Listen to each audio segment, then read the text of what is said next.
Never serve a Mafia boss with a bruised face. Arya tried to cover her boyfriend's latest beating with cheap drugstore makeup, but the millionaire sitting at table 7 saw right through the lie. He didn't order food. He demanded a name. When she ran from the table, he left his private number with a chilling promise. When you finally admit you need help, I'll be the only call you make. By midnight, her entire world would go up in flames. The fluorescent bulbs of the restaurant bathroom hum with a sickly, pale light, casting deep shadows beneath Arya's eyes. She presses a damp paper towel to her swollen lip, watching the water turn a faint, rusted red. In the mirror, she forces the corners of her mouth upward, practicing a lifeless smile for the dining room. She has no idea that the man sitting quietly at table 7 is about to tear her entire world apart by dawn. Today, you and I are going to watch this tragedy unfold together. We all know what it means to wear a mask, hiding our deepest wounds just to make it through the shift. Her boyfriend Marcus is a weak, cruel man, dealing his violence where no one else can see. His strikes are meant to break her from the inside out, leaving the surface perfectly intact. There is a quiet agony in watching a broken soul try to paint over their pain. Arya scrapes the last drops of makeup from a tiny glass bottle. Her fingers shake under the harsh light as she covers the dark purple bloom spreading beneath her left eye. She closes her eyes, begging her own body for 2 more hours of strength. Just enough time to grab her tips and escape before Marcus finishes his evening whiskey. The heavy wooden door swings wide, letting in the sharp clink of silver forks and the loud laughter of the wealthy. A passing waiter steps right past her, acting like she is not even there. She welcomes the empty silence. The truth of survival is simple. When surrounded by people paying for a perfect world, becoming completely invisible is the greatest shield you can carry. Arya pushes through the heavy brass doors into a dining room built for the untouchable elite. Crystal chandeliers throw cold sparks of light across the white linen tables. The air feels heavy with old money and careless arrogance.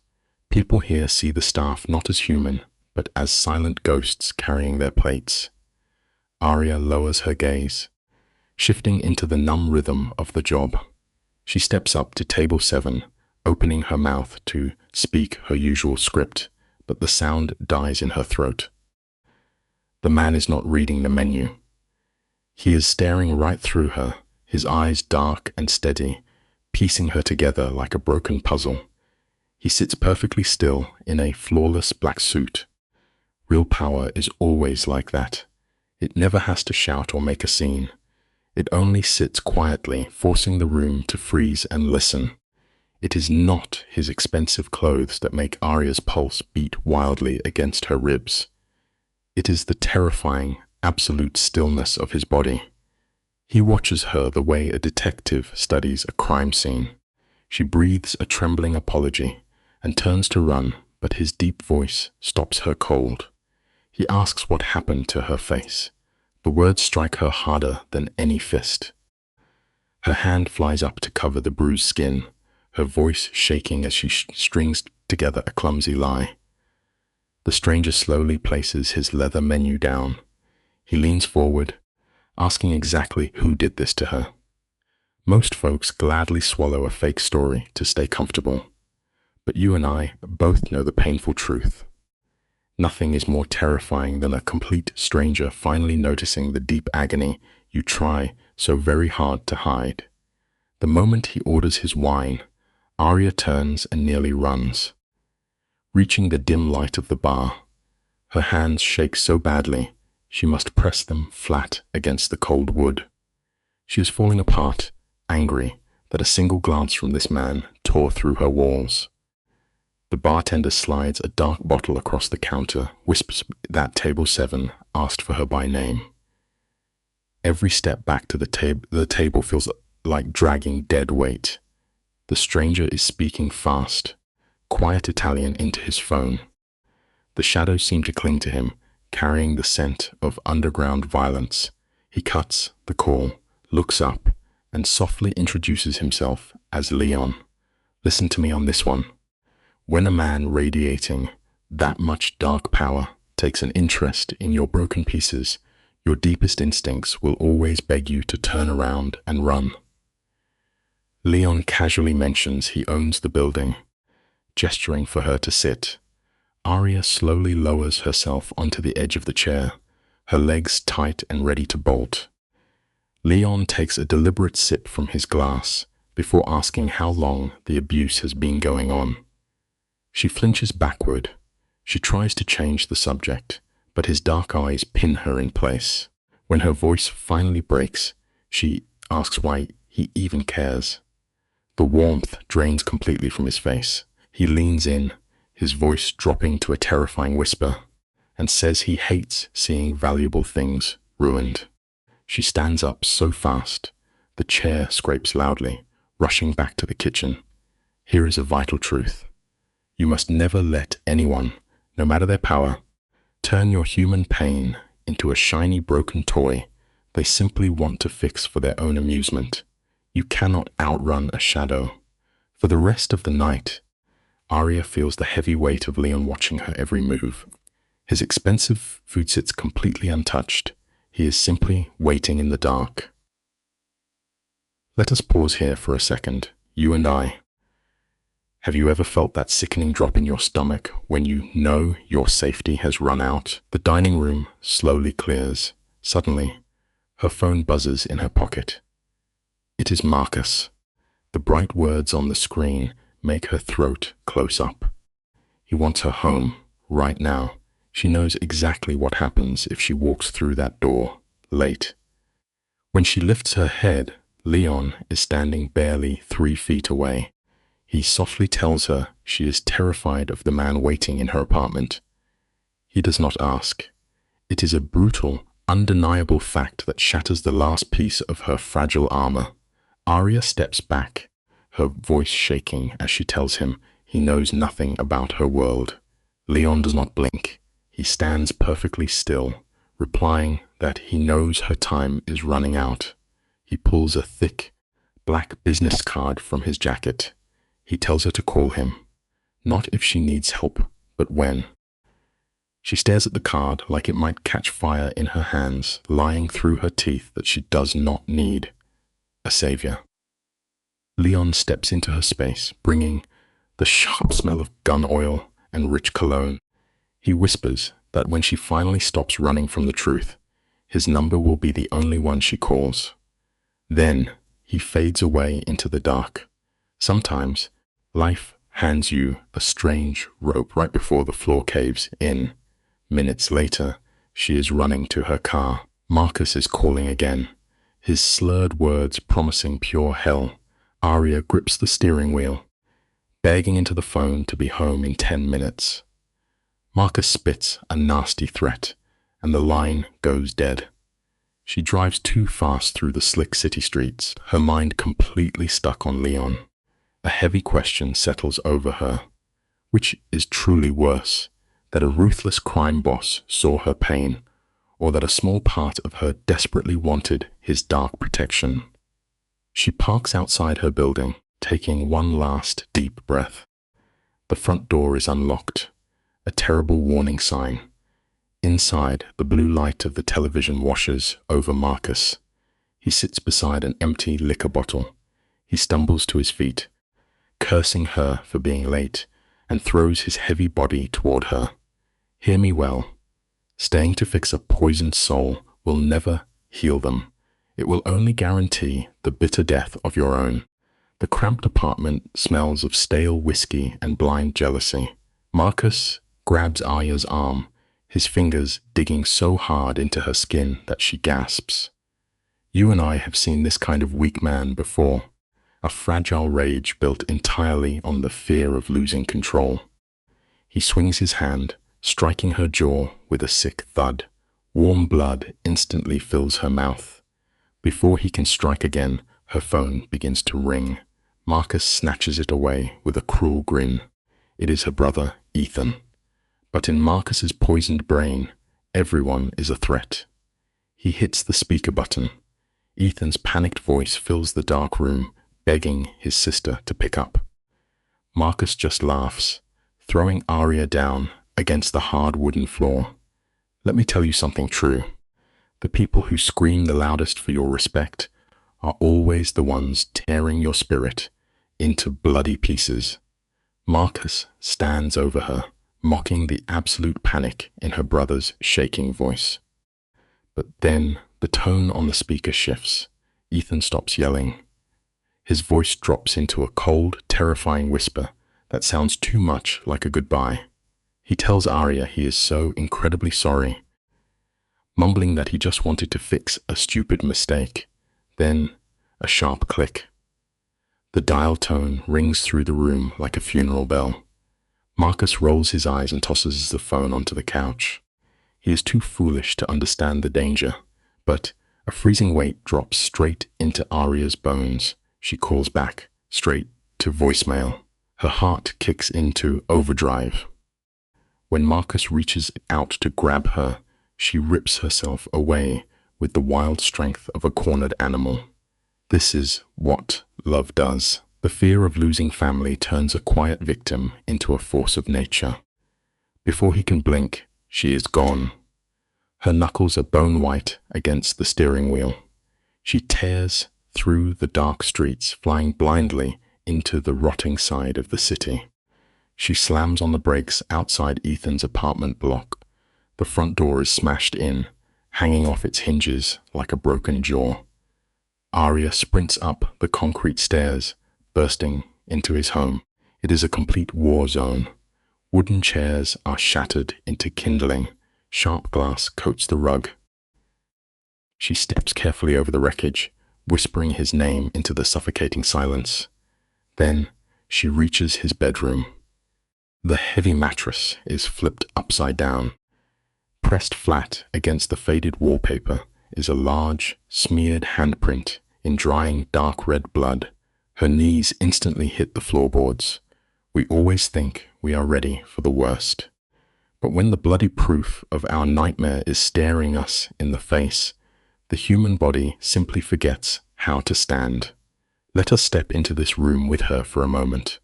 The lens focuses on Arya. Her knuckles white as she grips the splintered door frame. Her phone vibrates.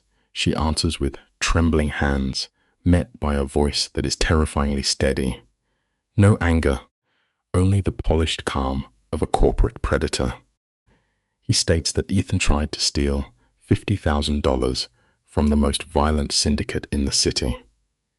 Knowing she is broke, his tone darkens, suggesting she pay her brother's debt through deeply personal means. Ethan is their collateral.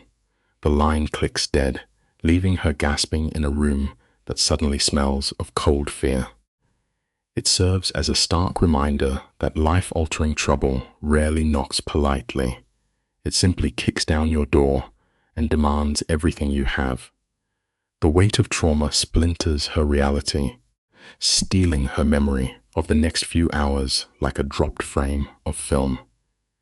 When the fog lifts, she stands beneath the harsh neon lights of a desolate parking lot at 2 a.m. Clutched in her pale hand is a card belonging to Leon Varley, the syndicate boss who warned her this tragedy was coming. She cannot fathom the violent depths of his empire, nor the agonizing price he will extract. Trapped, she dials the number. Hearing his deep voice, her defenses shatter into dust. She weeps openly, confessing the ransom and the blood on the wall. It reveals a terrifying human truth. When you are drowning at absolute rock bottom, even the darkest demon offering a hand can look exactly like a savior. The silence on the line is thick and suffocating, wrapping around her like a physical weight. Leon finally speaks, calmly asking for her location. He promises to clean up the wreckage, but delivers a devastating condition. If he wages war for her, she will belong to him completely until the massive debt is settled. It is a chilling declaration of ownership. Yet, She is so broken that the danger fails to register. She breathes a quiet surrender. 20 minutes later, a heavy black vehicle glides into the lot, releasing 2 armed enforcers. They tap on her glass, and she slowly unlocks her door. We must understand that pure desperation is a blinding force. It will always convince you to open the very doors you should keep firmly locked. Stepping into that vehicle feels like taking a ride in her own hearse. Her legs tremble, stripped of their strength. The interior air is heavy with the scent of rich leather and unspoken violence. They carry her away from the decaying streets, ascending into the elite waterfront district. Through a private elevator, she emerges into a vast penthouse built on syndicate blood money. Towering glass walls look down upon the city. Leon stands motionless by the window, a solitary king observing his dark kingdom. With a single gesture, his enforcers fade into the shadows. Arya remains frozen, clutching her worn bag. It presents a bitter reality we all must face. Sometimes the only sanctuary left in a burning world is simply a far more beautiful, terrifyingly expensive cage. Leon approaches with the grace of an apex predator, demanding every broken piece of the truth. Trembling Arya unpacks her brother's tragic history, detailing his reckless gambling and the ransom. Leon listens, his face an impenetrable mask of stone. Then he drops a catastrophic revelation. Ethan did not merely steal from street thugs. He stole directly from the Volkov family. In this underworld, the Volkovs dictate the laws of life and death. Leon pours a drink, stating the brutal math. Ethan is likely already dead, and their crosshairs are firmly locked onto her. Her world shatters in an instant. The truth is agonizing, but learning to face the brutal reality of a situation is often the only way to survive the collapse of your life. Let us look at this piece by piece, shall we? Leon takes a slow sip of his drink. He has the wealth required to erase this nightmare, but men forged in violence never offer favors out of pure grace. Claiming Arya is a profound display of dominance against his rivals. He lays out his non-negotiable terms. She must remain hidden within his fortress, severing all ties to her past, and trust his violent methods without question. In return, he will locate her brother and neutralize the threat. She looks into his lifeless eyes and softly agrees. A hollow, chilling smile ghosts across his face. It is a vital lesson to carry with you. When you choose to make a pact with a predator, you lose the right to act surprised when you are eventually dragged down into the deepest, darkest waters. Leon escorts her to her quarters, and the scale of the room is staggering. It is a vast expanse of cold marble and sharp furniture, a jarring contrast to the cramped apartment she shared with her ex, Marcus. She stands paralyzed, staring through the glass at the skyline, feeling like a fragile specimen in a jar. Leon mentions that a complete wardrobe has been curated for her, stating with terrifying finality that her old life is permanently over.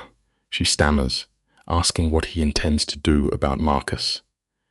Leon simply taps his expensive watch, instructs her to rest, and drops a quiet warning about the hidden cameras before the heavy door clicks shut. Remember that trading a familiar struggle for an elegant one does not grant you true freedom.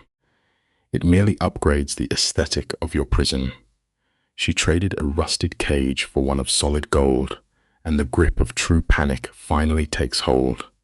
Stumbling into the marble bathroom, she turns the shower to scalding heat, letting the roaring water drown out her violent sobs. She stands beneath the burning spray until exhaustion forces her mind into static numbness. Later, wrapped in unfamiliar silk, she stares into the dark, convinced sleep will never find her. Yet, human endurance always hits a wall. She collapses into a heavy sleep, only to be violently pulled back to reality by the morning light. For a single second, there is peace, before the horror of her situation crashes down again. Remember this simple truth. You can exhaust yourself running from your demons in the dark, but the morning sun will always arrive to collect the debt. Her phone illuminates to reveal a dozen erratic messages from Marcus, swinging wildly between anger and desperation. She quietly deletes the entire thread. A sharp knock interrupts, and an older woman steps in bearing a tray of food. This is Elena, whose shadowed eyes suggest decades of living as syndicate collateral damage. She states that the master of the house arranged her meal. When Arya asks for Leon, Elena casts a remarkably cold stare. Leon vanished before dawn, leaving strict orders for Arya to prepare for a critical meeting. Her stomach twists so violently that the food tastes like ash in her mouth. The sheer anticipation of disaster is a unique torture, often more agonizing than the blow itself. You must fiercely protect your inner peace before the heavy clouds break. You and I must unpack this disturbing detail together. Arya opens the closet, finding rows of clothing perfectly tailored to her exact measurements. It is an unsettling display of how thoroughly she was watched. Stepping into the living area, she finds a ruthless corporate man occupying the sofa. He introduces himself as David Crane, the architect who cleans up the syndicate's mistakes. Gesturing to a chair, he declares it is time to work. Arya pleads for any sign her brother is alive, but David remains blank. The rival family is escalating the war, and he demands she lay out every flaw in her brother's history. Here is a brutal reality. When a cold man in a tailored suit asks about your family's mistakes, your only chance of survival is to hand over the unvarnished truth. Arya surrenders every scrap of intelligence she holds. She describes her brother arriving weeks ago, begging for a bailout. She exposes the agonizing depths of his gambling addiction. David absorbs the information in absolute silence, typing without a shred of empathy. As she finishes, he drops a shattering revelation. Ethan was not merely a desperate addict. He was actively employed as a cash runner for the rival syndicate. The final piece is devastating. Ethan was tasked with transporting $80,000, but he delivered an empty bag and vanished. Now, the cartel demands their capital, multiplied by the insult. The blood drains from her face. Pay close attention to this. The toxic secrets you hide from the people you love are almost always the weapons that return to destroy them. We are reaching the core of this nightmare. That $50,000 ransom was an initial test. David explains Leon has enough leverage to freeze the rival family, provided Arya remains a ghost. But a variable just compromised the board. Her volatile ex, Marcus, filed a missing person report with the police. The room's temperature drops as David's eyes turn dead. He states the boss is addressing the situation, delivering a threat so chilling it freezes her blood. In their world, loose ends are not managed. They are permanently erased. He implies Marcus is about to be executed. He gathers his things and walks away, leaving her suffocating in horror. Here is a brutal awakening. Sometimes the monsters you beg for shelter turn out to be infinitely more lethal than the storm you are running from. The camera slowly pans across cold, sterile marble. We are inside a gilded cage, a billionaire's penthouse that serves as a literal tomb for the living. Arya stands small against the expansive, shadowed architecture of dark money. Elena, the housekeeper, moves with phantom quietness, laying out the rules. No visitors, windows bolted tight against a dead sky. An elevator sealed behind a glowing keypad. Arya lifts her chin, her voice trembling as she claims she is no captive, but Elena's pitying smile strips her bare. You and I must recognize a haunting truth here. We frequently build our own psychological prisons, locking ourselves inside our trauma long before the world ever turns a physical key against us. Frame her by the glass, a hollow ghost staring out at a city that cannot see her. The sudden buzz of a phone shatters the quiet. It is Leon. His voice is a low rumble, demanding she be ready at 7. When she dares to ask why, his answer is absolute, freezing the air. Because I said so. Hours later, Elena drapes a sleek, obsidian silk dress across the bed, the exact fabric Arya used to ruin as a clumsy waitress. Sly, the bruises of Arya's past lie buried beneath a thick mask of expensive makeup. The clock strikes 7 as Leon steps into the room. His tailored suit is pitch black, seeming to devour the dim light. He lets his cold gaze wash over her trembling frame, leaning in to whisper how beautiful she looks. An involuntary warmth rushes to her pale cheeks. He guides her toward a stone terrace overlooking the dead black harbor. Candles flicker in the wind, stretching long, distorted shadows. It plays out like a classic romance, an agonizing illusion that only tightens the invisible chains around her throat. He draws out her chair with terraformers pouring dark vintage wine. We all eventually learn a heavy lesson in life. The most beautiful cages are still designed to break your wings. Let us look at this together. Leon promises she is safe, but the words drop like lead. Arya leans forward, shaking as she tells him his word means nothing. A chilling smirk creeps across his face. The rival Volkovs are bleeding into his streets, and he needs a spark to burn them down. That spark is her brother, Ethan. She accuses him of turning her family into a slaughterhouse. Leon simply takes a slow sip of his wine. Leverage, he whispers. The Volkovs believe they hold the prize, blind to the fact that Leon controls the harbor. He will choke their supply lines to dust. We must all face a bitter truth about human nature. Real power is never about throwing the first punch. It is letting the enemy believe they wear the crown, right before you shatter the earth beneath them. Leon spells out his philosophy without blinking. Kindness is a myth. You survive by becoming the most ruthless soul in the room. Over dinner, he softly asks why she has not brought up Marcus, her abusive ex. Her head snaps up, eyes wide with terror. Leon smiles thinly. The trash has already been handled. Marcus came hunting for her, only to collide with 3 enforcers who made it brutally clear she is off limits. Panic flashes across her pale face. What if he goes to the police? Leon simply slices his steak with the cold precision of a surgeon. He already holds the security tapes. If Marcus whispers her name, he rots in a cell. We are all forced to swallow a very bitter truth in life. Sometimes, the only reliable shield against a relentless monster is a shadow that happens to be far darker. Leon remains unbothered. He dismisses Marcus as a coward, noting how abusers always fold when a bigger predator steps into the light. Across the table, Arya sits frozen. Her mind is at war. One half is sickened by this criminal madness. The other half feels a dark rush of relief knowing her tormentor is finally trembling.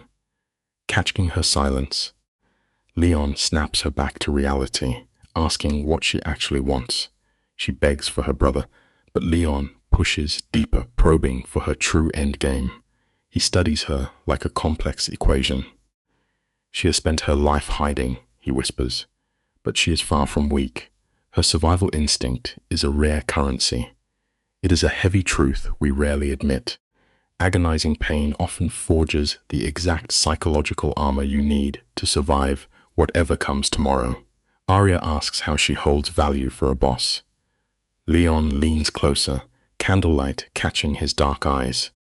He explains his world runs on absolute loyalty. In a quiet move, he offers her a seat at his table. When the dust settles, she can take the cash and vanish, or she can stay and learn the mechanics of real power. Why? Why her? Because she never made excuses for her abuser. She owned her terror, and in a world of liars, that honesty is priceless. Arya chokes up, insisting she will not cross into crime. Leon flashes a dangerous smirk. His empire operates in shadows the law cannot reach. He is not asking her to pull a trigger. It is a profound lesson we all face. Sometimes, a single crossroads forces us to decide if we will keep running, or finally turn around and become the storm. He advises her to pay attention, leaving Arya speechless. Leon offers his hand. Before her instincts scream in protest, she accepts. His grip is an unsettling paradox, radiating lethal danger, yet providing strange safety.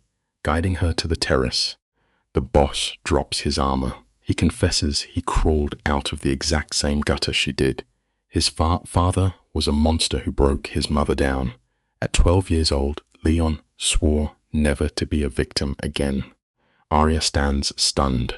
The illusion of the flawless suit fades, revealing a boy who escaped hell by making himself indispensable to the city's worst men.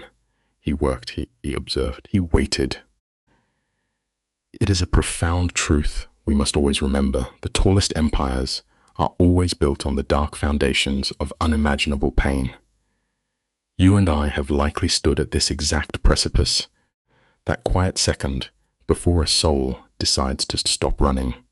The camera holds on Leon as he watches Arya, the city's neon painting unforgiving shadows across her trembling shoulders. He sees the terrifying crossroads in her eyes. Will she remain the hunted or become the storm? Arya's throat tightens, desperate to scream that he cannot comprehend her fractured past. But the agonizing truth steals her breath. The victim is the only skin she knows how to wear. Her voice breaks as she begs for time. Leon slowly retreats, leaving her framed against the bleeding skyline. She lingers until the bitter cold sinks into her marrow. We must learn this haunting truth. The cruelest prisons we face are the ones built entirely within our own minds. The lens captures a woman hollowed out by grief, her vacant eyes tracing invisible fault lines in the ceiling above. It is a quiet tragedy when a human heart forgets the rhythm of hope. Without warning, a glowing screen slices through the gloom, a message demanding she be ready by 9. Dawn breaks with a jarring knock. Stepping out, she braces for the ruthless enforcer of her nightmares. Instead, Leon stands stripped of his underworld armor, clad only in faded denim and leather. This unguarded posture makes him infinitely more lethal. They descend into the garage, his sedan slipping into traffic like a ghost.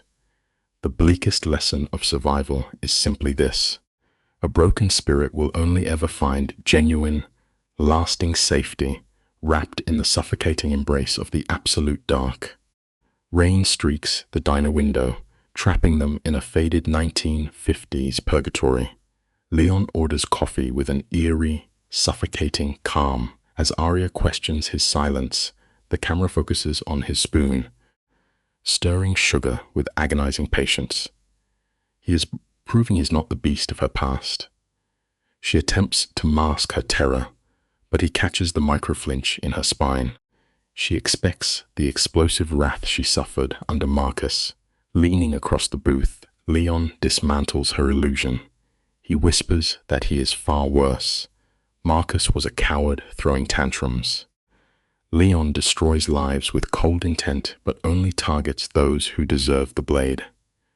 We must remember this. Real sanctuary is never built on gentle comforts, but always forged in the searing fires of brutal, unapologetic honesty.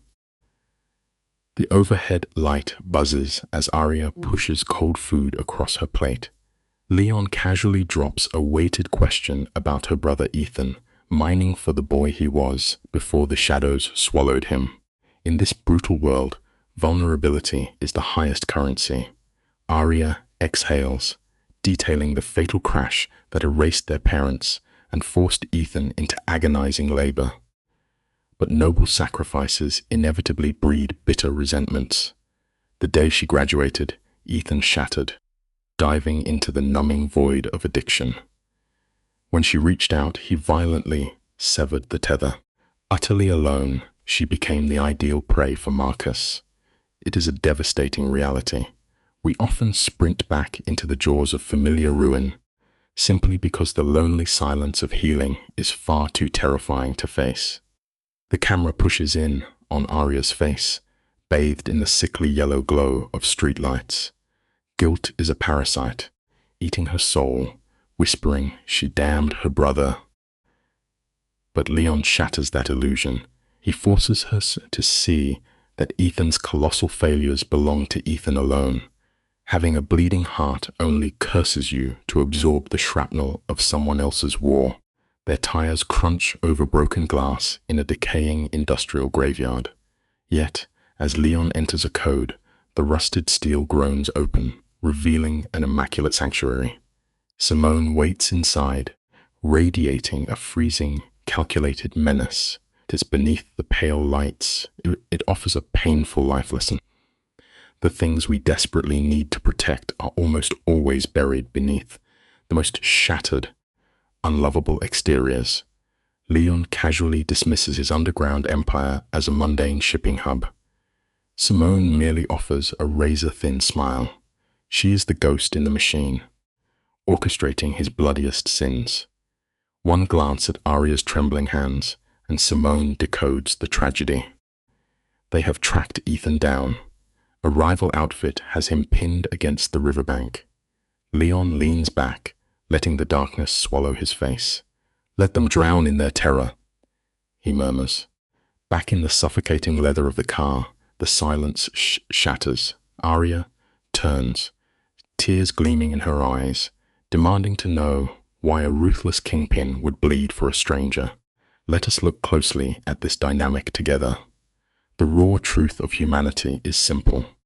We hurl ourselves into the fire for complete strangers because we are desperately trying to drag our own ghosts out of the ashes. Rain slashes against the windshield as Leon steers through the swollen traffic, calmly unearthing his darkest sin. At 15, he wrapped a plastic bag over his brutal, drunken father's head. The camera rests on his dead eyes as he recalls the suffocating silence, the sheer detachment. Instead of salvation, his mother tossed him into the freezing streets. An uncle took him in, carving a merciless doctrine into his young bones. Violence is never a tempest of emotion. It is a scalpel. You do not sever a vein unless the blood pays a dividend. Leon shifts his gaze to Arya, and the harsh streetlights illuminate the reflection of his own broken childhood buried in her stare. Her ragged breathing slows. It teaches us a haunting but beautiful lesson. The purest, most fiercely protective empathy does not come from the light. It crawls out of the blackest shadows.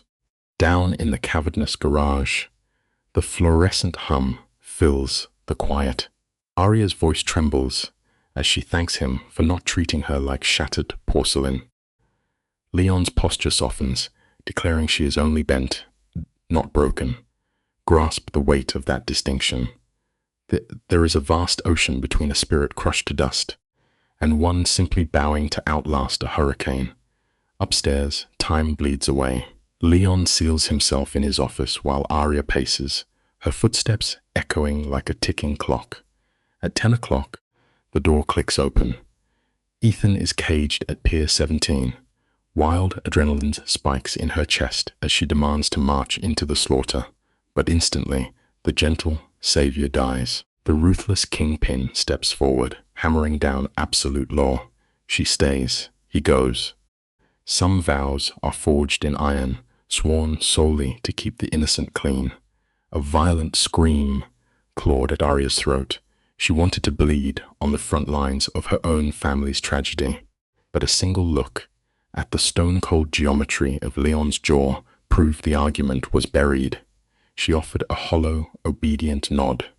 The camera lingers as he catches the lie, yet allows it to hang in the stale air.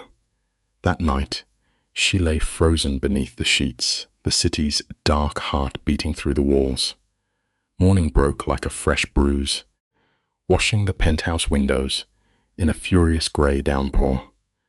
At 7 o'clock, the door drifted open. The quiet diner companion had vanished entirely. Striding into the room in pitch-black tactical armor, Leon had become a walking ghost. This image leaves us with a chilling realization. When true survival is demanded, the gentle shepherd must step aside, allowing the grim reaper to take the reins. The air crackles, completely stripped of its former warmth. Leon moves with a deeply unsettling clinical precision. He slides a plate across the marble island, his voice a low gravel warning of the butchery ahead. Arya forces dry toast down her burning throat while he paces, downing bitter coffee and scowling at a tablet. The penthouse feels like a sealed tomb. He locks onto her eyes, his stare flat and unforgiving, demanding a blood oath. She must remain inside, regardless of how the creeping isolation frays her sanity. Her voice breaks as she asks the fatal question. What if he does not return? His jaw tightens, vowing her brother will breathe again. Yet, the tragedy lies in the mathematics of deep trauma. Complete trust is an astronomically expensive currency, and those who have been completely shattered simply cannot afford the luxury of buying in. A trembling surrender slips from Arya's lips. The camera captures Leon pausing in the doorway. He studies the contours of her face, drinking her in like a final sunrise before descending into hell. Then the heavy door thuds shut. The silence is monstrous. Every passing hour feels like dragging iron chains. By 2 in the afternoon, her nerves are raw, bleeding static. Just before 3 o'clock, she watches from the balcony as Leon and 3 faceless shadows dissolve into the underbelly of the city. His final warning echoes in the vast penthouse. 20 agonizing minutes pass before her restraint shatters. Throwing on her heaviest coat, she points her compass toward Pier 17. It highlights a brutal human instinct. Sometimes, the deadliest choice you can make is refusing to sit safely in the dark while someone else bleeds for you. To step onto the battlefield, she must tear through the bars of her golden cage. Before the glowing elevator keypad, her heart hammers a frantic rhythm. She lacks Leon's access, but panic breeds invention. The camera follows her tearing through the pristine kitchen, hunting for the elderly housekeeper's secret. Older hands rarely trust digital locks. After 15 breathless minutes, she unearths a worn notebook hiding under loose batteries. A neat row of cursive numbers stares back. Her fingers tremble violently as she punches them in. The steel doors shut, and the descent feels like a dizzying plunge into the abyss. In the silent, concrete tomb of the garage, a sleek black coupe waits, keys gleaming in the console. It confirms a profound reality. Sometimes, fate cracks a door open simply to test the absolute limits of your courage. The engine snarls, launching Arya into a punishing storm. Rain lashes the windshield, mirroring the violent terror clamping down on her lungs. Stick with me here, because you and I both know the gravity of this kind of love. It is the blinding devotion that forces you to steer directly into a roaring fire to pull someone out. Half an hour later, she ditches the coupe near Pier 17. Melting into the freezing downpour, the skeletal remains of a rusted warehouse loom ahead. Suddenly, the screech of sliding steel cuts the night. The camera catches Leon and Simone violently shoving a hostage into the rain. But as the pale light hits the bloodied face, Arya's stomach drops into a bottomless gorge. It is a stranger. Paralyzed against the slick, weeping brickwork, she holds her breath, desperately straining to catch the lethal whisper of Leon's interrogation. The battered captive shakes his head, an act of sheer, foolish defiance. Leon's eyes remain completely dead as he gives a microscopic nod. Simone steps in, driving the steel frame of her pistol across the man's jaw. The sickening crack of bone echoes over the rain, and the guard collapses onto the wet concrete. Hiding in the gloom, Arya crushes her hands over her mouth, swallowing a terrified gasp. Witnessing unvarnished cruelty strips away a layer of the soul that never grows back. Leon's voice drops to a freezing murmur, painting a vivid, gruesome picture of severing digits, and the tragic phone call he will make to the man's wife. It proves a pitch-black truth about survival. Absolute terror is the master key to human will. All the color drains from the guard's face as he breaks, screaming that Volkov moved the boy at dawn. Simone grinds the heel of her boot agonizingly close to the bleeding man's eye. Coughing up crimson, the guard finally shatters. A notorious butcher named Petrov has taken the boy. The camera rises with Leon as he stands tall, exchanging a heavy, wordless stare with Simone. In any true tragedy, the most catastrophic shifts always occur in that suffocating silence between words. Leon commands the broken man to call Petrov, his blade resting gently against the guard's throat. One wrong syllable, and the darkness takes him.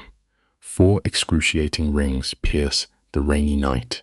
When the line connects, the trembling lackey spins a flawless lie. He claims, management needs an emergency update because rivals are flooding the zone. It forces us to watch a miserable reality unfold.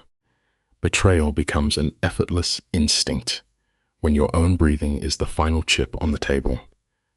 Dimitri's voice trembled, begging for the location. The agonizing static from the tiny speaker felt like a physical weight. Finally, Petrov growled the coordinates, a decaying plant on Archer Street. Leon sliced his hand through the air, his heavy boot immediately grinding the phone into dust. Hoisting the terrified guard, Leon demanded numbers. Dimitri sobbed an estimate of 6 armed men. Then came the knife twist. How was the boy? The guard confessed they had practically beaten Ethan to death, searching for phantom cash. In the shadows, an anchor of absolute dread dragged Arya down. We never truly comprehend our own savage resilience until the people we love are bled dry. Leon offered a slow, grim nod, instantly pivoting his entire deadly operation to match the rising tragedy. Leon barks orders into his comms, demanding eyes and a flawless extraction route. He cuts the line, and the camera captures his sudden, terrifying stillness. Arya realizes her fatal mistake a heartbeat too late. Hypnotized by her brother's grim fate, she had drifted out of the shadows, standing illuminated in the freezing rain. Leon's calculated mask shatters, replaced by volcanic rage. He roars, demanding why she abandoned the safe house. Through her tears, she screams that Ethan is her blood. We must respect the tragedy here. Blind devotion will always drag a pure heart straight into the slaughterhouse. He clamps a vice grip onto her arm, dragging her toward the engine. Playing the martyr now, he snarls into the storm, only guarantees 2 freshly dug graves by sunrise. The camera shakes as Leon forces the door open, shoving her into the passenger seat. If she catches a bullet tonight, he spits. His bloody sacrifice is rendered pointless. Watch the agonizing burden of the tragic hero closely. The most bitter pill a protector must swallow is realizing they cannot control the reckless nature of those they bleed for. He slams the door, rattling the glass.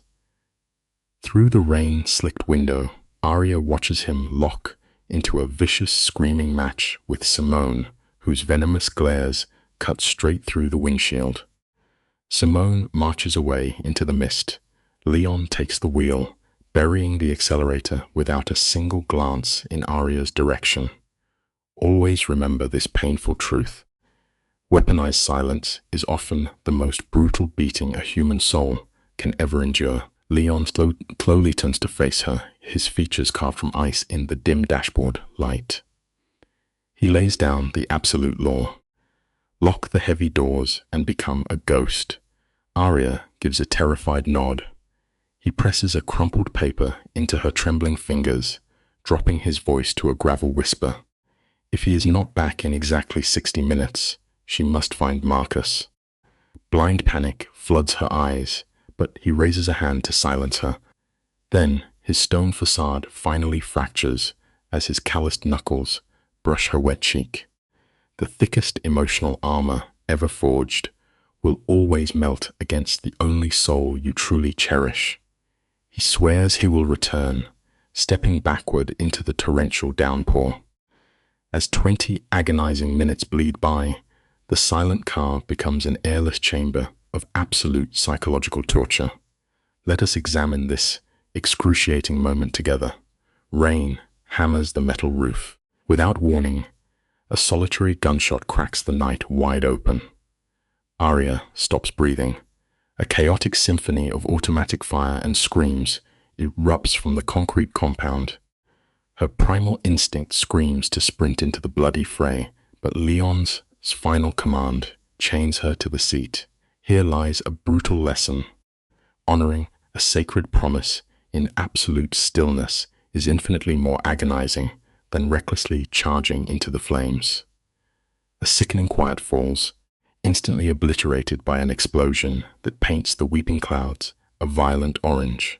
Suddenly, the burner phone in her coat vibrates. With shaking hands, she answers. A chilling, aristocratic male voice smoothly greets her by name, calmly declaring their inevitable conversation has finally begun.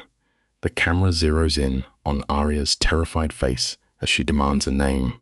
The caller introduces himself as Alexei Volkov, casually stating her brother is bleeding beside him. Volkov's tone is monstrously polite, proposing a devastating trade, her life for Ethan's. Pay close attention to this dark reality.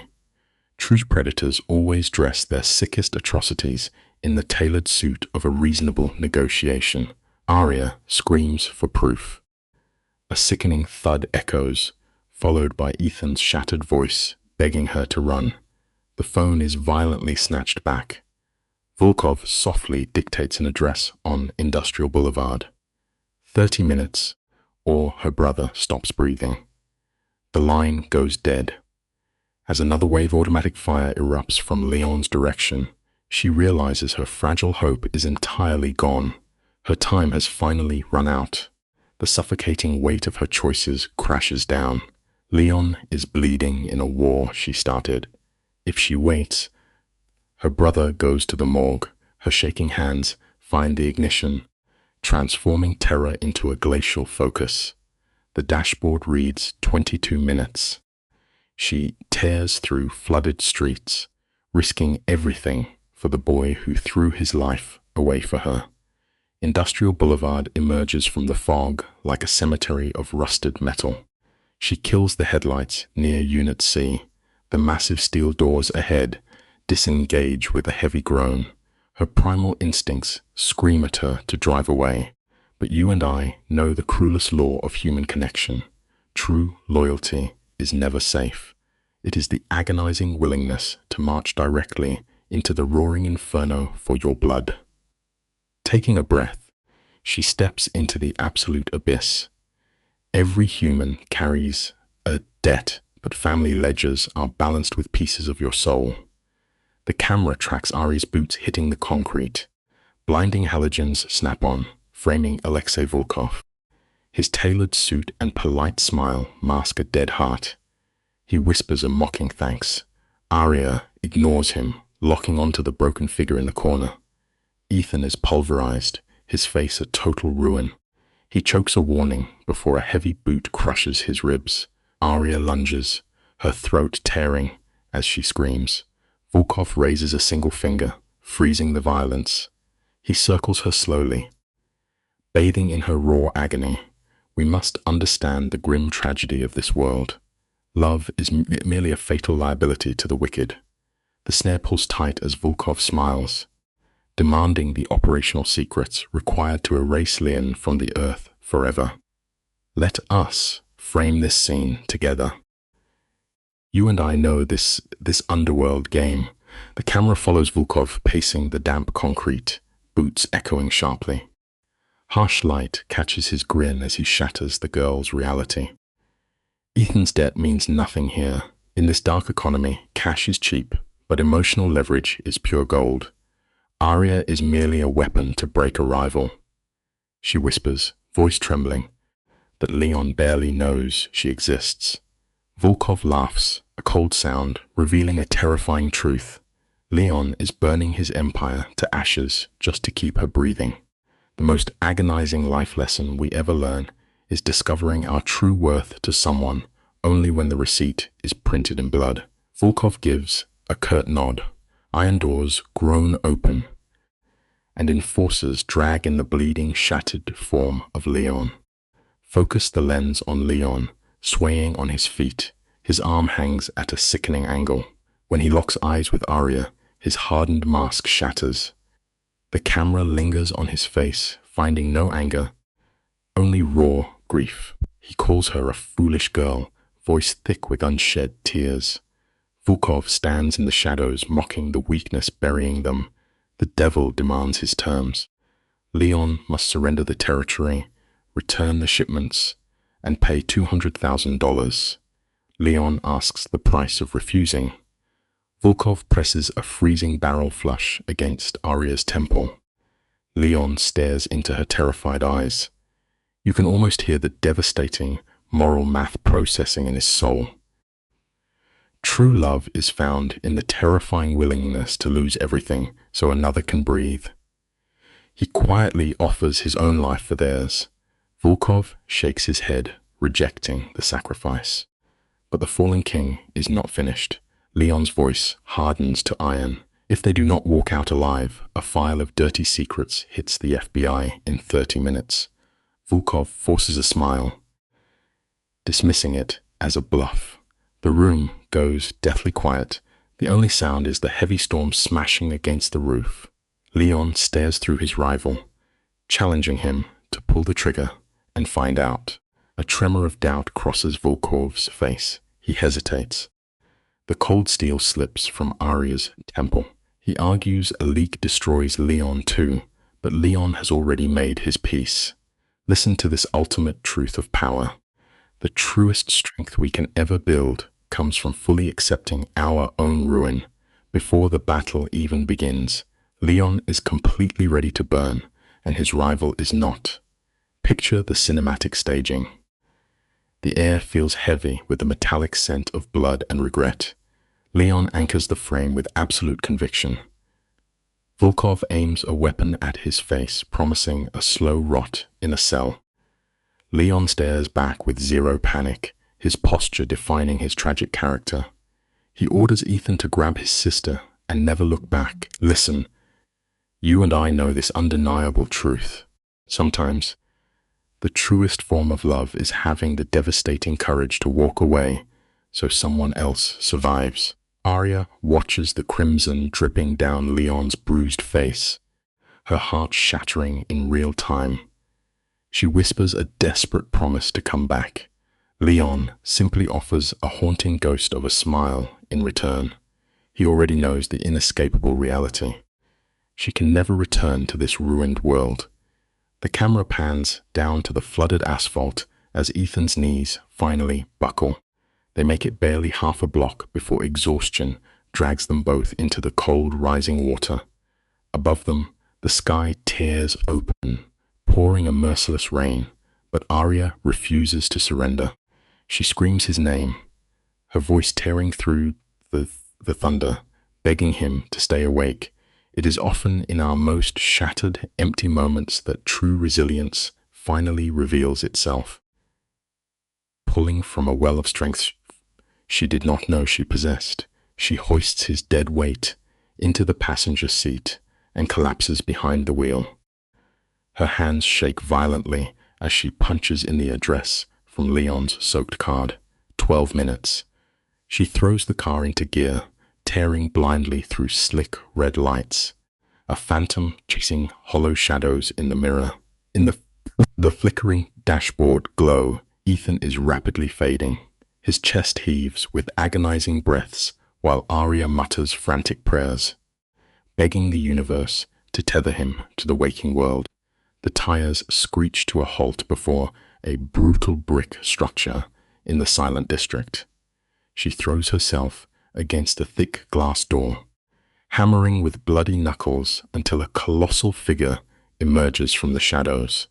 His name is Marcus, a mountain of a man carved by violence. She screams that Leon sent her, that Volkov took him.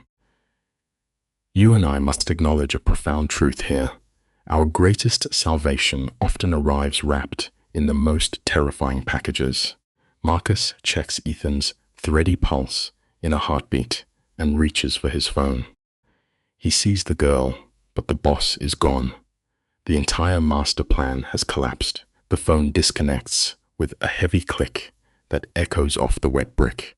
Marcus studies Arya's trembling frame before pulling her inside. He lifts Ethan like a broken doll, carrying him into a harsh, fluorescent room reeking of cold bleach and buried secrets. An old surgeon steps into the light, slicing away Ethan's ruined clothes without a single word. Arya remains frozen, anchored to the floorboards by the suffocating chains of guilt. Marcus pulls her aside, demanding the truth.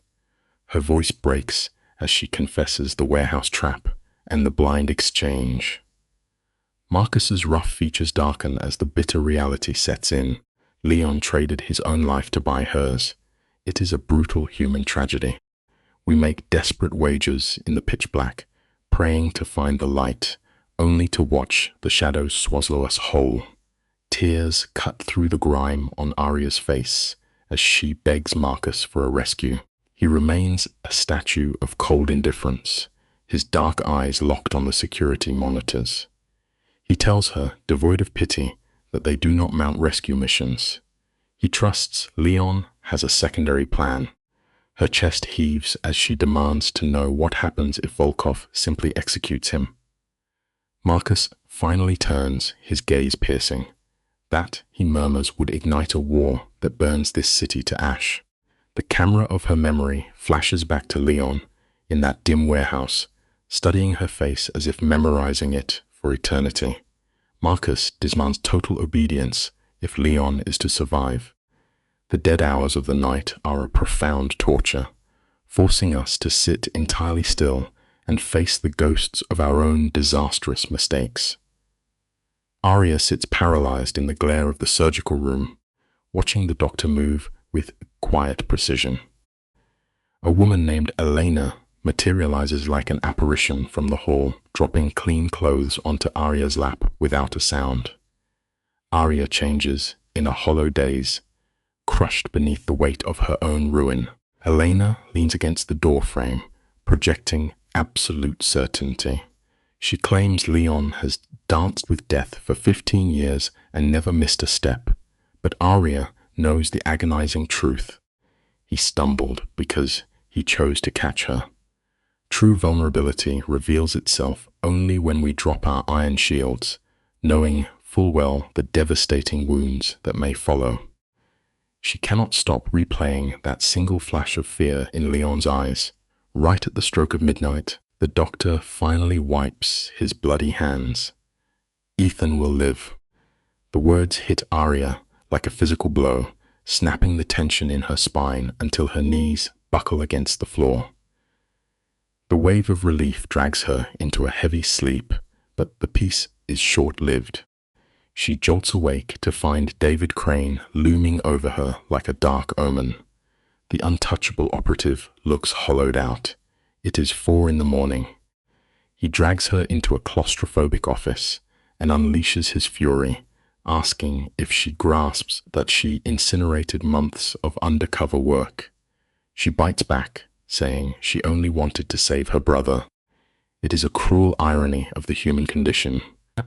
Our most noble instincts often bring catastrophic ruin down upon those fighting to keep us safe. David stares right through her, stating coldly that she forced Leon into a fatal maneuver.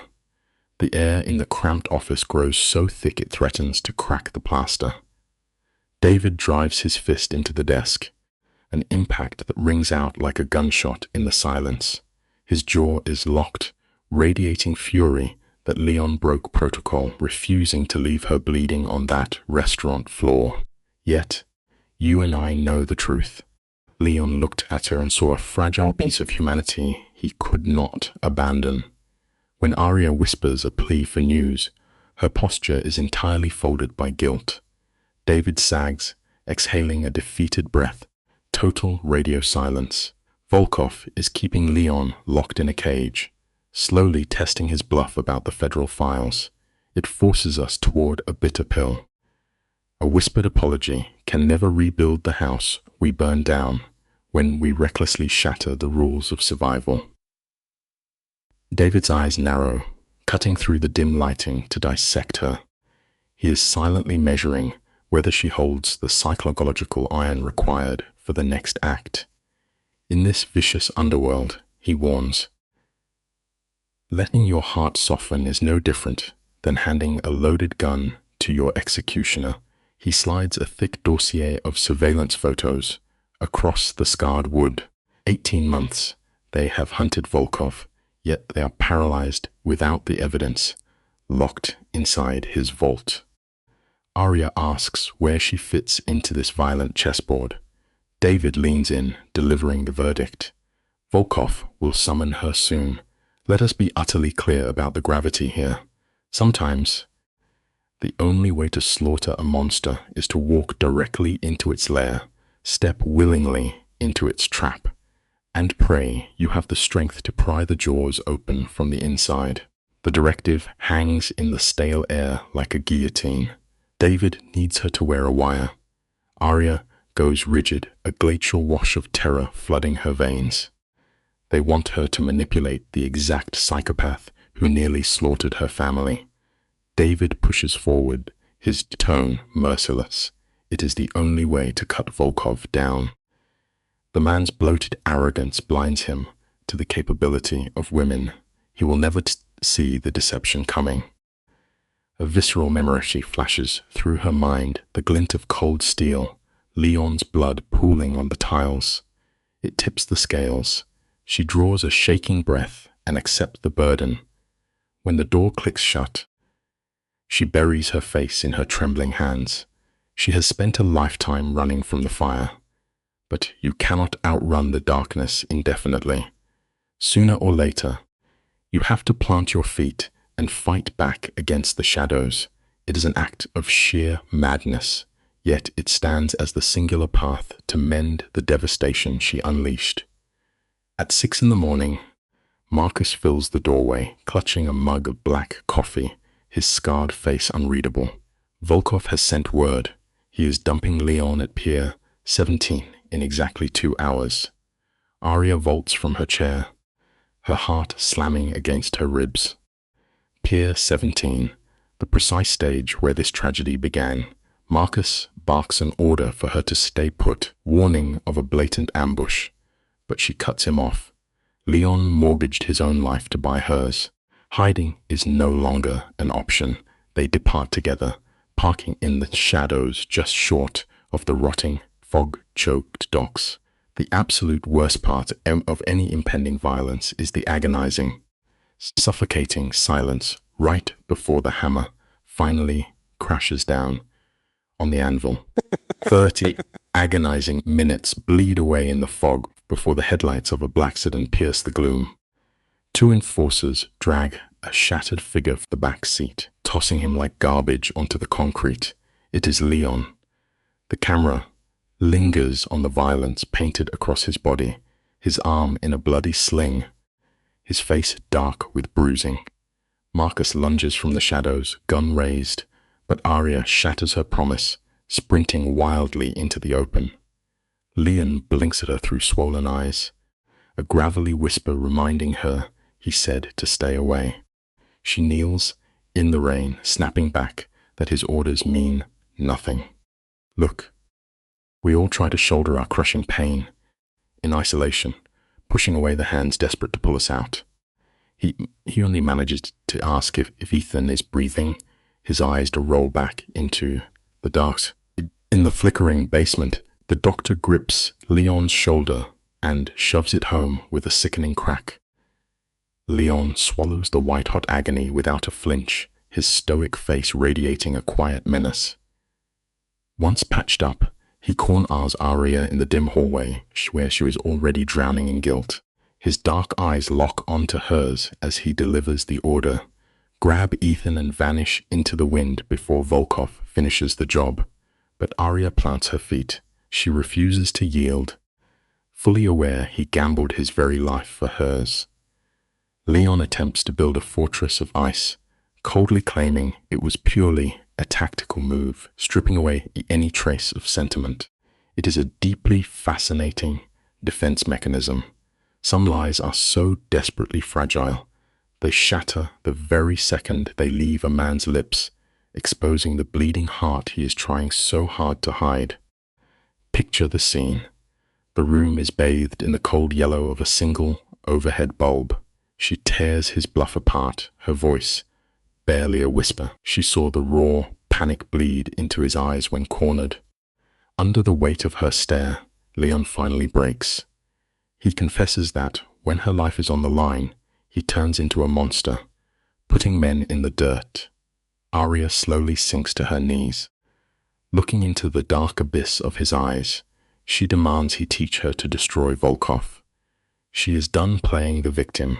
He reaches out, a trembling hand grazing her bruised cheek, warning her she is not meant for this poisoned world, but she holds her ground. It is a quiet reminder for us all.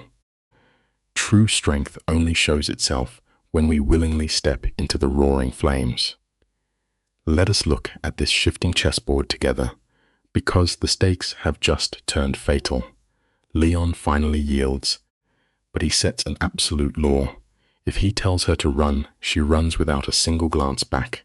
He swears a blood oath to turn Volkov's syndicate to ash if a hand touches her. For 7 grueling days, Arya suffers through a brutal education in the shadows. David trains her hands to hide a wire against her skin, while Marcus drills pure survival into her bones. Down the dimly lit hall, Ethan slowly mends, but the deafening silence between them is thick enough to choke on. It highlights a tragic, heavy irony. We spend our lives building towering walls to protect the ones we love, entirely forgetting that those same walls leave us locked alone in the dark.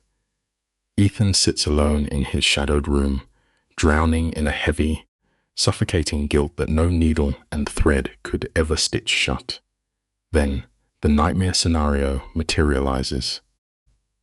A blocked number lights up the screen, and the voice on the other end belongs to the architect of their ruin.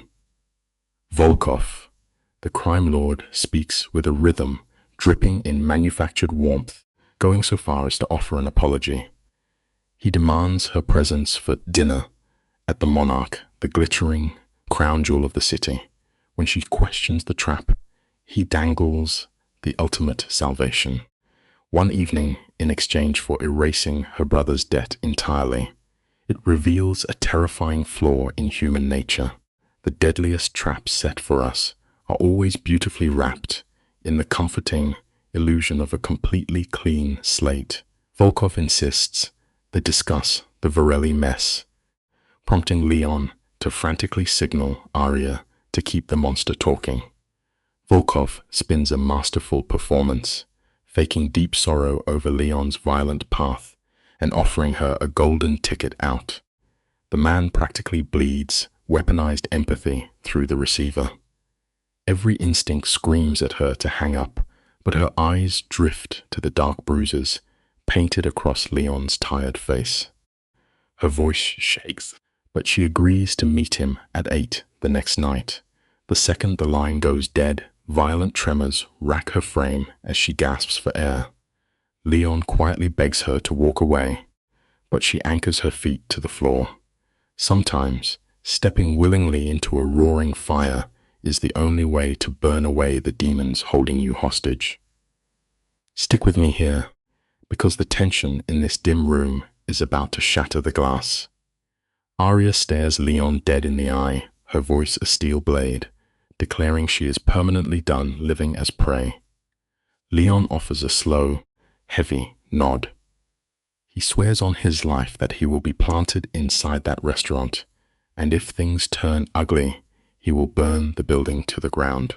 The next 24 hours bleed into an exhausting montage of preparation. Marcus secures a microscopic wire to her cold skin, drilling her on escape routes until she is numb. Leon tells her to project complete weakness to feed Volkov's massive ego. The lesson here cuts deep. Real courage is not the absence of terror, but rather staring your worst nightmare directly in the eyes and refusing to blink. Leon carefully molds her posture, coaching her to project pure terror, perfectly calibrating her every breath to stroke Volkov's ego. By 8 o'clock, Arya feels like she has aged a lifetime.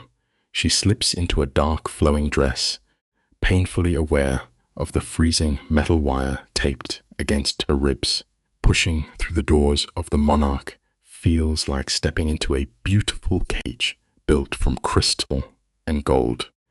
She spots Volkov at a shadowed corner table, wearing the patient, hollow grin of an apex predator. She forces a fragile smile, her eyes desperately scanning the wealthy crowd.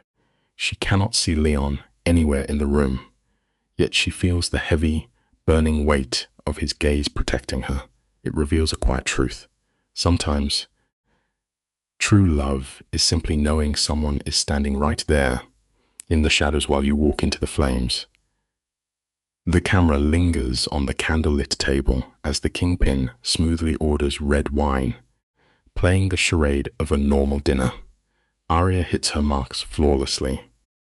She offers a hollow laugh, her fingers trembling out of frame, while the cold wire taped to her ribs catches every breath. The shadows deepen as Volkov leans in. His voice drops to a venomous whisper, painting Leon as a monster who only discards people. Then comes the trap. He slides a crisp envelope across the mahogany wood, a promise to erase her brother's ruin if she simply betrays Leon. You and I must always remain deeply suspicious of those who offer sudden salvation in exchange for blind loyalty. Most of the time, they are simply fitting you for a brand new set of much heavier chains. Let us look closely at this scene, because the air in the room just turned to ice. Arya feels her pulse hammering a violent rhythm against her ribs. Swallowing hard, she asks what happens if she refuses. Volkov keeps his pleasant smile, but his eyes turn into cold, dead glass. He smoothly mentions he could no longer guarantee her safety, implying a fatal accident might find her. It is a death sentence tied in a silk bow. She stammers a plea for time, her legs barely holding her upright as she escapes the restaurant. Safe inside her locked car, her phone lights up the dark cabin. A text from Leon tells her to come home. It reminds us that home is rarely just an address on a map. More often than not, it is simply the one person waiting patiently for you in the dark. That one word strikes her straight to the bone. Back at the penthouse, the room hums with electric energy. David isolates the clean audio from her wire, securing a massive victory. They finally have a ruthless crime boss caught on tape, an absolute weapon to level the playing field. Leon crosses the floor, ignoring his bruised ribs, and pulls her into a fiercely protective embrace. He whispers that her part in this nightmare is over, but Arya slowly steps back, breaking his hold. She has spent her whole life trapped in quiet cages, treated like fragile glass. Now she has tasted her own fire. Looking him dead in the eye, She declares she is staying in the fight. Because once you finally discover your genuine strength, you can never let anyone force you back into the dark. The next 3 weeks play out like a slow, deadly waltz, 4 separate meetings with the devil. Every sit-down is a terrifying masterpiece of lies. David cleans the audio while Leon stays out of sight, a protective ghost haunting the edges of the frame. Arya leans into the role of the terrified girl, and Volkov buys every tear. He grows arrogant, bleeding syndicate secrets and naming crooked cops. But the illusion shatters violently during their 5th phone call. The camera pushes in on Arya's pale face as Volkov drops his final bomb. He has hard proof of Leon's real past, and he demands she come to his private estate tonight, completely alone. It is a harsh reality that the heavy secrets we bury to protect the people we love are often the very weapons used to tear them apart. The line goes dead, leaving Volkov's chilling threat hanging in the silent room. Arya stands frozen, the pale light of her phone washing over her face. This is the exact opening David needs to slip into Volkov's fortress and steal the ledgers. But rather than lie, she marches into Leon's dimly lit study and tells him everything. Leon instantly loses his mind, pacing the hardwood floors like a wounded animal. His voice rises as he calls it a blatant trap. Volkov's estate is an armed fortress, and if this goes wrong, Leon cannot save her. Yet Arya refuses to blink, driven by a desperate need to know his real past. Sometimes, our frantic obsession with finding the hidden truth makes us entirely blind to the blazing inferno we are willingly walking right into. We need to sit with this standoff because the emotional weight is crushing. Leon desperately outlines the madness, reminding her Volkov has buried people for less. Yet Arya is a stone wall. Her voice is chillingly calm as she promises the wire will catch everything. Leon stares at her, whispering that he barely recognizes her anymore. The reality is, profound growth only happens when life shoves us against our breaking point. She steps into his space, reminding him he taught her how to fight. Leon grips the desk, his knuckles turning bone white. In a voice wrecked with raw pain, he confesses that if he loses her, he will never recover. She simply rests a steady hand over his pounding heart, demanding the one thing he is terrified to give, his absolute trust. Leon shuts his eyes, offering a single heavy nod that seals their fate. He barks out the final rules, demanding absolute obedience to the plan. The next 12 hours blur into a dark fever dream of adrenaline and smoke. David drills her on the cover story until the lies become muscle memory. Marcus whispers the mechanics of window latches. All the while, Leon paces the floorboards like a tormented guardian. By 8:30, Arya stares into the vanity mirror. The hidden wire presses against her ribs like solid ice. She projects unbreakable authority, yet terror claws at her throat. It is a vital lesson to learn. Fear is never the enemy of bravery. It is the soil where courage takes root. Leon steps into the doorframe. 30 minutes left. He pulls the heavy door shut, drowning the room in silence. The cracks in Leon's armor finally show. He leans close, his voice a dangerous growl, vowing to tear the Empire apart if the crime boss harms her.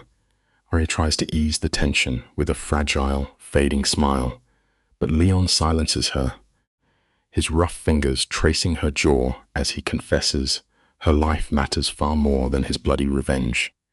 In a dark and violent world, choosing to love someone is the ultimate act of rebellion.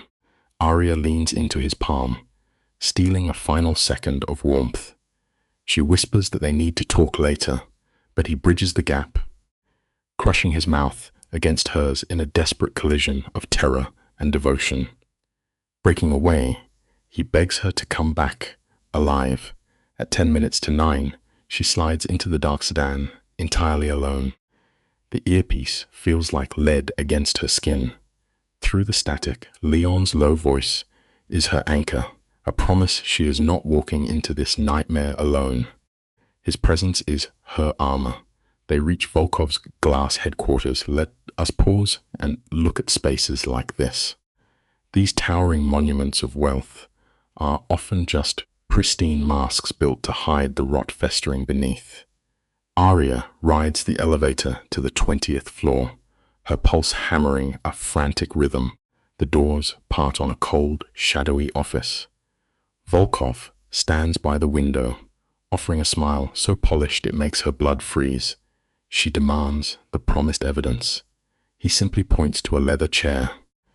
She sits down, ensuring the hidden wire catches every breath, as he slowly slides a dark folder across the polished mahogany desk. Volkov leans in to deliver the killing blow, stating this folder holds the truth Leon has buried. Arya opens it, and the air vanishes from her lungs. Inside sits an archive of betrayal, grainy photographs, dense ledgers, and pages bearing Leon's undeniable signature. Volkov coats his voice in sickening sympathy, dropping the fatal secret. Leon has been a federal informant for 6 months. The rescue mission was all calculated theater to use her as bait. The most dangerous lies are terrifying because they use just enough truth to make a person doubt her identity. Her vision blurs as her fingers trace Leon's ink. When she chokes out a demand for his motives, Volkov leans back. He insists Leon is turning her into a disposable weapon, but he can finally offer her true, lasting safety. Through the wire, Leon is fracturing. His panicked voice insists the files are a trap, but you and I know how the mind works. Once a seed of doubt takes root, cherished memories look like warning signs. Arya's mind races, dissecting how Leon entered her life. Was every tender moment just a maneuver on a chessboard? She demands irrefutable proof. Volkov offers a cold smirk. He presses a hidden mechanism, revealing a heavy steel safe.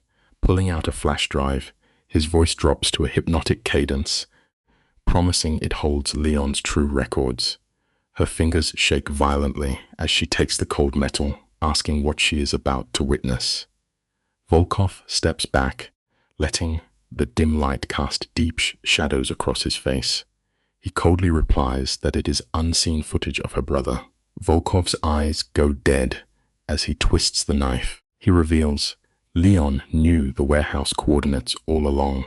He intentionally let those men torture Ethan for 2 days, ensuring a traumatized Arya would blindly follow her savior. Freezing nausea washes over her. She whispers, begging him to be lying. Volkov simply leans back, inviting her to play the tape. The most devastating betrayals in life never arrive holding a weapon. They come with warm, open arms from the people you trust the absolute most. Through the wire, Leon is screaming at her to evacuate, but her foundation is shattered. She rises on trembling legs, murmuring that she must leave. Volkov swings the heavy door open, leaving her with one final threat. Arya steps away, retreating into the cold, sterile safety of the elevator. Cut to the desolate pavement. The flash drive burns in her pocket like an unpinned grenade. She finds Leon pacing near their sedan. When he demands a report, she holds out the drive. Her voice is a shaking blade, accusing him of allowing Ethan's torture to guarantee her loyalty. The camera pushes in as Leon's face drains of warmth, settling into a cold mask. She breaks down, her reality fully dissolved. It is a terrible truth of life. Sometimes the hands pulling you from the fire are the ones that struck the match. She asks if he knew about the raid. The city noise vanishes in a suffocating pause. Then, Leon delivers a chilling admission. He knew 6 hours in advance, but held back because the tactical timing was flawed. She weeps openly, and his cold patience finally snaps. Leon will not yield. The frame isolates them as he meets her devastated stare. Calling his choices a necessary burden, she asks if sacrificing her brother was a calculated move to keep her tethered. Leon's defense is chillingly clinical. He argues Ethan brought the pain upon himself, and intervening sooner meant leading his men into a slaughter. A broken laugh escapes her lips. She sees the grim poetry of it. The rival boss was right. Leon perfectly cloaks his monstrosity in righteous logic, but running from a shattered mirror never repairs the glass. Resigned, she drops the drive into his hand. The atmosphere back at the penthouse is heavy with dread. David loads the file, and a digital graveyard of secrets spills across the monitor. The tragic truth finally steps into the blinding light. The lens focuses on Arya, catching the exact second her reality shatters. We all recognize that sickening drop when solid ground vanishes. David leans into the monitor's glare, his voice falling to a harsh whisper. The files are genuine. For 8 long months, this war was a stage play to destroy Volkov, using Arya as a blind pawn. Leon steps from the shadows, chillingly relaxed as he admits his manipulation. She stares at the man who saved her and, finally seeing the cold strings of the puppeteer. At her command, the footage stutters to life, revealing Ethan bound and bloodied in a chair. It brings a harsh truth we must all eventually face. The most permanent scars in life are always left by the people who look at a trusting human heart and see only a tool for their own gain. The screen flickers, throwing shadows across Arya's face as a guard delivers sickening blows to Ethan. The video jumps. Ethan hangs slumped in his restraints. A familiar silhouette bleeds into the frame. Leon. The breath vanishes from Arya's lungs. On the monitor, Leon crouches, checking the boy's pulse with pure detachment. Ethan's bruised face tilts up, begging for a savior. But Leon slowly shakes his head and retreats into the blackness. In the room, Arya shatters, screaming for answers. Leon stands rigid. He claims he only scouted to ensure the boy would live, yelling about the 6 armed men pacing outside. This leaves us with a devastating truth. The most crushing guilt anyone will ever carry comes from the cold, ruthless mathematics we must perform just to survive another dark day. Let us piece this puzzle together, you and I. Arya stands paralyzed, her eyes locked on Leon's stone-cold face. He built a labyrinth of deception, feeding her calculated lies. Yet his merciless strategy is the reason her heart still beats. Drawing a shaking breath, she tells David to let the drive finish. The final video is a grim insurance policy. The grainy footage captures Volkov speaking quietly with a stranger before calmly raising a weapon and taking the man's life with 3 quick shots. The date perfectly matches the unsolved murder of a key federal witness, an absolute checkmate. This leaves us with a beautifully ironic lesson. Every corrupt empire built on violence and greed will eventually forge the very weapon required to burn its own kingdom to ash. Marcus exhales a heavy breath. The drive was Volkov's fail-safe, a poisoned apple handed straight to Arya. When David questions the logic, Arya exposes the dark psychology. The boss gambled on her, seeing Leon as the ultimate betrayer, hoping she would flee to the devil she knew. Leon steps closer, a rare vulnerability cracking his marble facade. He asks whose side she will take. Arya silently studies this walking contradiction, a ruthless captor and a flawed savior. She measures the terrified girl she was against the fierce woman now gripping the death warrant of a dynasty. Meeting Leon's intense gaze, she firmly declares she is choosing herself. It teaches a vital truth. True power is found the exact second you completely refuse to remain a pawn on someone else's board. The wire hits the cold glass table with a sharp clatter. In that echoing sound, Arya violently sheds her role as a pawn. The penthouse lighting casts long shadows as she swears to hand David the files to bury Volkov. But she makes it clear, once the blood is spilled, she walks.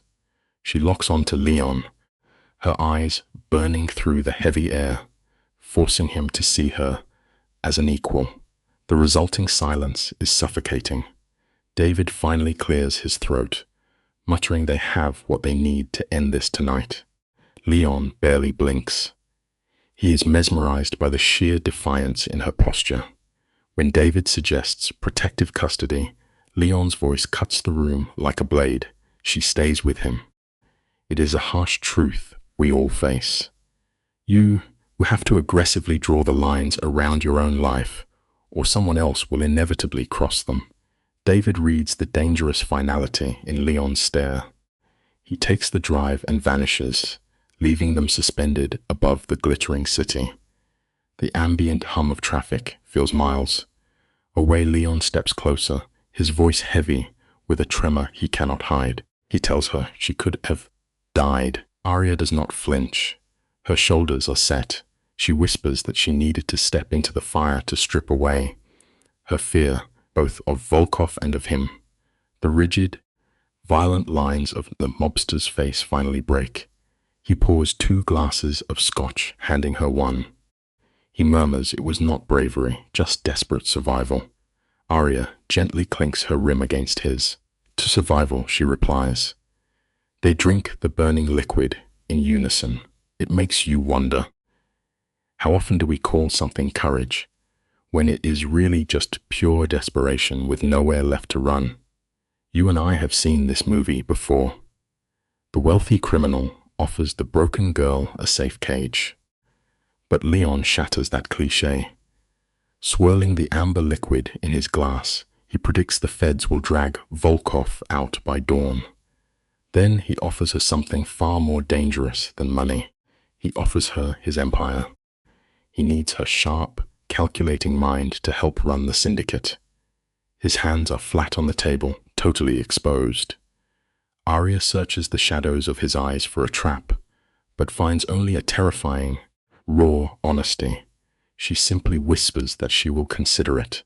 They stand shoulder to shoulder, looking down at the bleeding neon of the city. We learn something quiet in this moment. True peace in this life never comes from outrunning the storm. It only settles in after our most brutal personal wars are completely over. Swaying slightly under the crushing weight of exhaustion, Arya murmurs she needs to check on Ethan. Leon closes the distance, the soft rustle of his suit the only sound. He whispers that her brother is already asleep. Right before our eyes, the invincible kingpin lets his thick armor shatter. His voice cracks in the quiet room, admitting how badly she terrified him tonight. His hand comes up, fingers trembling just a fraction as he traces her bruised cheek. Seeing her in the crosshairs was his absolute breaking point. Arya gives a sad, tired smile. She warns him that keeping her close will only invite chaos. He tells her to stay anyway.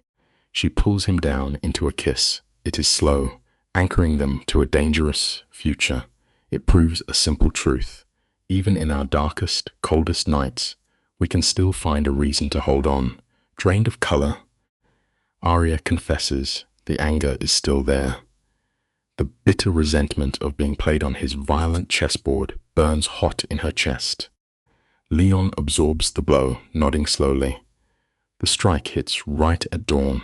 Sirens wail through the city as federal agents dismantle Volkov's compound. Standing by the cold penthouse glass, Arya watches the morning news. The untouchable kingpin is shoved into a police car, looking small and pathetic. She touches the window, whispering that the blood was worth it. Leon stands in the shadows behind her, silently gripping a broken arm he refuses to explain. Months later, she sits in a freezing courtroom, bleeding out her worst traumas for 12 strangers. It hurts to watch, but it teaches us an ugly truth. Sometimes the only way to kill your demons is to drag them out into the blinding daylight. Here is where we separate the movies from reality. The jury needs 4 hours to lock Volkov away forever, but there is no swelling soundtrack. When the heavy wooden gavel cracks down, Arya feels absolutely nothing. The hollow absence of emotion echoes in her chest. Marcus calls her once, offering a fractured apology, then disappears for good. Then there is Ethan. He spends 8 brutal weeks sweating it out in a quiet clinic Leon paid for. The brother who walks out and into the sunlight is forever changed. His eyes are old, weighed down by the heavy shame of freezing up when the bullets started flying. Arya meets his gaze with quiet sorrow. She offers no easy forgiveness, just a heavy nod. True survival is never a clean, heroic victory. Most of the time, it is a messy, agonizing toll ripped from the very bottom of your soul. Her voice is stripped of judgment. She tells Ethan they were both just drowning in the deep end, but they finally dragged themselves onto the dirt. Ethan fades into a quiet life, teaching kids. Their weekly calls a slow, delicate patching of broken trust. But Arya chooses the dark. She steps right into the gaping power vacuum, taking the reins of Leon's sprawling shipping routes. Her hypervigilance, born from trauma, makes her terrifyingly good at reading a hostile room. Leon steps back, watching her rise. They fight constantly, their angry voices echoing in the penthouse over the bitter line between protection and control. Yet, she is finally allowed to fail on her own terms. It is a harsh rule of human nature. Authentic trust is never built while resting comfortably in the shade. It is only forged in the center of the flames. 6 months dissolve. It is past midnight, the only light coming from the brass lamp on Leon's mahogany desk.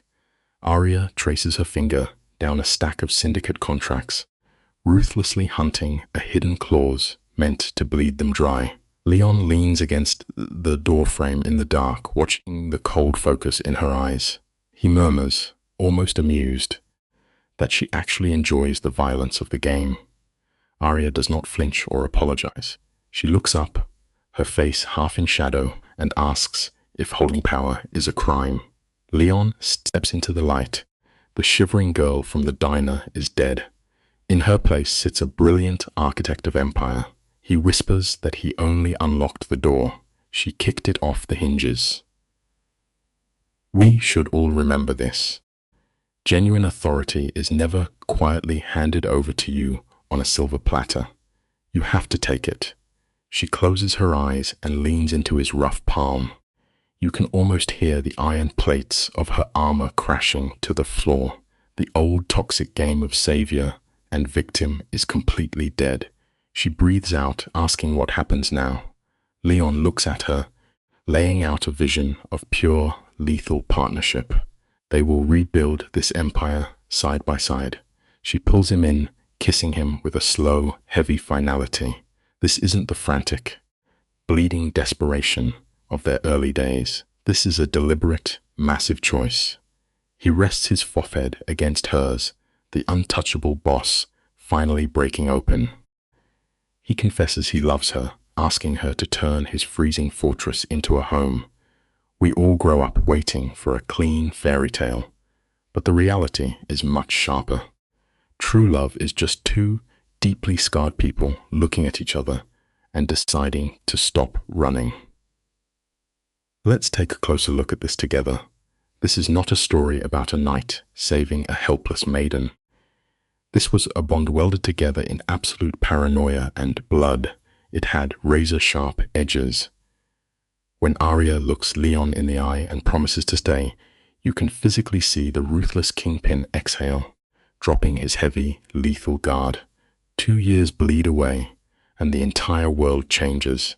The terrified girl huddled on the cold bathroom tiles is gone.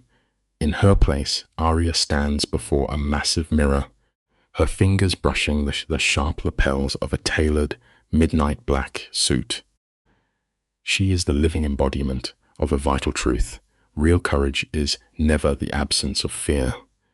It is feeling the blind panic rattle your chest, watching your hands shake, and taking the shot anyway. She never needed a savior, she just became her own. The freezing, sterile architecture of the penthouse has completely shifted. It actually breathes now. Warm light spills over framed photographs. Hard proof that two violent, broken people managed to collide and survive. The soft sound of footsteps breaks the quiet. Elena, the housekeeper, smiles from the doorway, telling Arya to stop fixing her collar because Mr. Varley is already waiting. Arya lets out a genuine laugh. Even now, the syndicate boss can sense her nervous energy through the floorboards. In the mirror, we see a woman who commands 40 ruthless enforcers across 3 cities. It teaches us a vital lesson. The applause of the crowd is cheap, but earning your own respect is the greatest victory. Downstairs in the marble foyer, Leon waits in the shadows. He looks up at his equal, his eyes burning with absolute pride. As she steps toward the elevator, a ghost of a memory catches her. She remembers the freezing rain, the taste of blood, the sheer desperation of dialing Leon's number when the world went dark.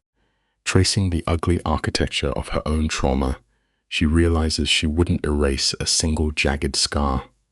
We spend our lives hiding our deepest wounds, but hitting the absolute bottom does not make you weak. The beautiful irony of life is that the people who watch us completely fall apart are usually the only ones who know how to help us rebuild. Leon laces his thick fingers through hers, grounding her like a heavy iron anchor. He asks where her mind is wandering. She murmurs about the bloody road behind them. He smirks, warning her the climb is only getting steeper. Arya just smiles. The fear is dead. Now, she wants the war. The elevator doors slide shut, sealing the kingpin and his equal inside a quiet metallic vacuum. As the car descends toward the glittering chaos of the city, profound clarity washes over Arya. She studies the reflection of their hands in the polished brass, knowing the bloody remains of this empire belong to her just as much as him. She did not ascend to this dark throne by playing the victim. When the fire peaked, she walked into the blinding flames and forged her own escape. This leaves us with an unyielding truth to remember. You cannot spend your life praying for a hero to arrive. You must pick up the heavy sword and learn to save yourself. Once you conquer your own survival, you become the undisputed architect of your feat, and no one can ever strip that crown away.